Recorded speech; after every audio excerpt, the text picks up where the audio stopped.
The Mac Mini has always been Apple's sleeper hit. It's not flashy like the iPhone, it doesn't carry the aspirational appeal of a MacBook Pro, and it's not as iconic as the iMac, but for years, it's quietly been one of Apple's most versatile Macs. A desktop that's affordable, customizable to your setup, and powerful enough to handle both everyday computing and heavier workloads if you spec it right. And now, it looks like the next chapter is coming soon, the M5 Mac Mini. AppleInsider's Marko Zivkovic recently reported that he's uncovered a device identifier for what appears to be an M5 Mac Mini. Not just that, he also found a separate identifier for a Mac Mini with the M5 Pro chipset. If true, it means Apple's preparing two models once again, just like they did with the M4 and M4 Pro versions. On paper, that sounds obvious. Of course, the next Mac Mini would come with an M5 and M5 Pro.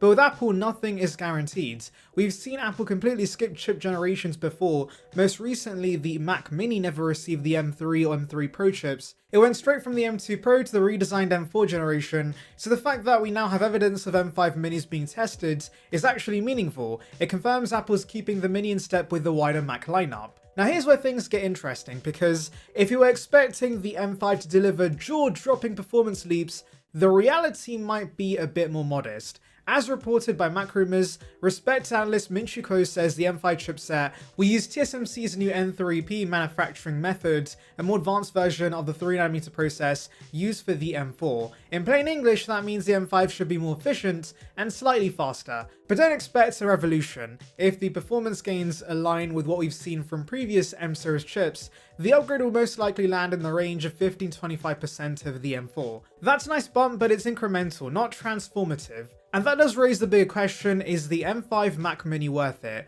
Before we get into that, if you enjoy this kind of breakdown of upcoming Apple products, make sure you hit that subscribe button. I've got plenty more coverage coming on the M5 Max, the iPhone 17 series, and more, so subscribing means you won't miss any of that. We're trying to hit 20,000 subscribers right now, so every sub counts.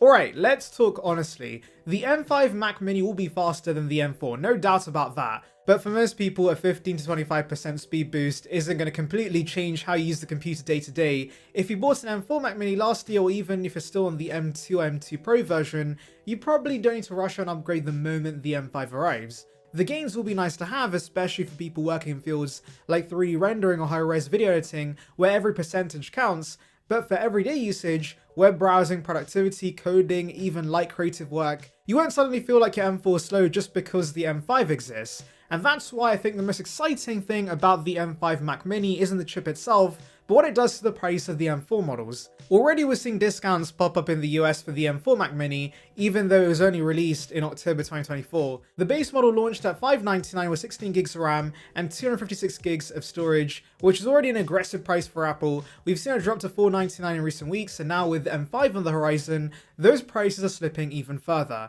And that's fantastic news for budget-conscious buyers. Because here's the thing, the M4 Mac Mini is not a bad machine. In fact, it's one of the best value Macs Apple's ever sold. It introduced a brand new design, the first since 2010, making the Mini smaller, sleeker, and much more practical with front-facing USB-C ports and Thunderbolt 5 support on the Pro models. It's already powerful enough for most consumers, and now thanks to the upcoming M5, you'll be able to get it for even less. If you're looking for the smartest buy, that's where I'd steer you. Unless you absolutely need the extra speed of the M5, maybe editing 8K video, running simulations, or you just always want the best silicon, I'd say go for the M4 once prices drop further. You'll be getting 90% of the experience for a lot less money. Now that doesn't mean the M5 Mac Mini has nothing to offer. It will still have its audience. Professionals who want the best performance without jumping to a Mac Studio will likely gravitate towards the M5 Pro version. That model could end up offering workstation level performance in a tiny, quiet box that fits neatly on a desk or even tucked away out of sight. But again, that's a very specific audience. For everyone else, the real win here is the price pressure on the M4.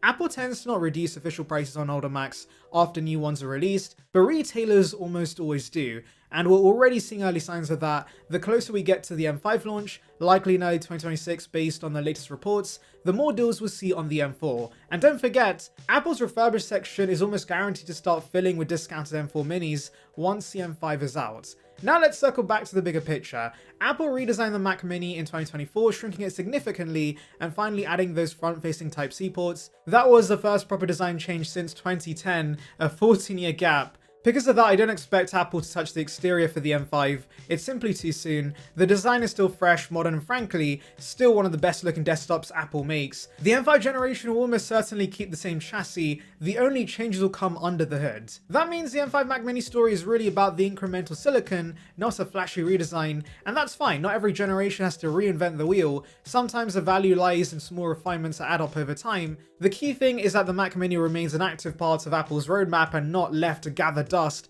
like it was during the Intel years. Now, Apple isn't just putting the M5 into the Mac Mini, this is part of a broader rollout across the ecosystem, so let's zoom out for a second. The iPad Pro is one of the biggest targets for the M5 chipset. After being updated with an OLED display and a much thinner chassis last year, this year's iPad Pro update will be much smaller in scope.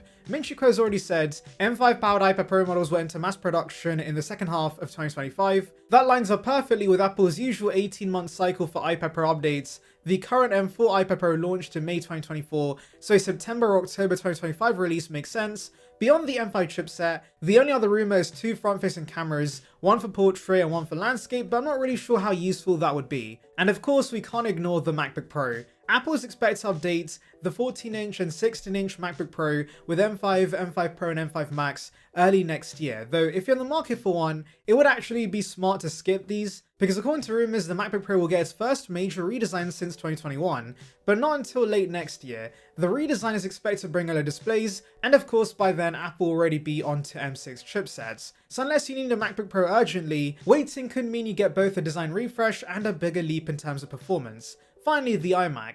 AppleInsider has also pointed towards a new identifier for the M5 iMac, which could launch alongside the MacBook Pro and Mac Mini models in early 2026. The current iMac still feels pretty fresh after its colourful redesign, so just like the Mac Mini, don't expect external changes, it will just be about updating the internals. Coming back to the Mac Mini, if you're still weighing out your options, here's my advice. If you absolutely need the extra performance, get the M5 when it launches. You get a little more speed, better efficiency, and potentially longer software support, but if you care about value, and let's be honest, most Mac Mini buyers do, the M4 is about to become the deal of the decade. With discounts already happening in the US and even in the UK where I'm based, where it's dipped around $499, and I'll leave links below to that, the M4 is already one of the best bang for buck Macs Apple's ever made, and that will continue being the case when the M5 models launch. So to wrap this up, the M5 Mac Mini is coming, with both M5 and M5 Pro chips. Performance gains will be modest, 15 to 25% at most, thanks to TSMC's M3P process. No design changes are expected since Apple's just refreshed the Mini in 2024. The biggest benefit of the M5 might actually be what it does to the M4's price, which is already falling. So my advice, once again, don't buy the M5 unless you absolutely want the extra performance. Otherwise, wait for M4 deals because that's where the real value lies. If you made it this far, thanks for watching. Let me know in the comments, would you pay extra for the M5, or would you rather save money on the M4 once prices drop? And of course, if you enjoyed this breakdown, don't forget to subscribe for more coverage of Apple's M5 Max, iPhone 17 news, and everything else Apple's planned for the next year.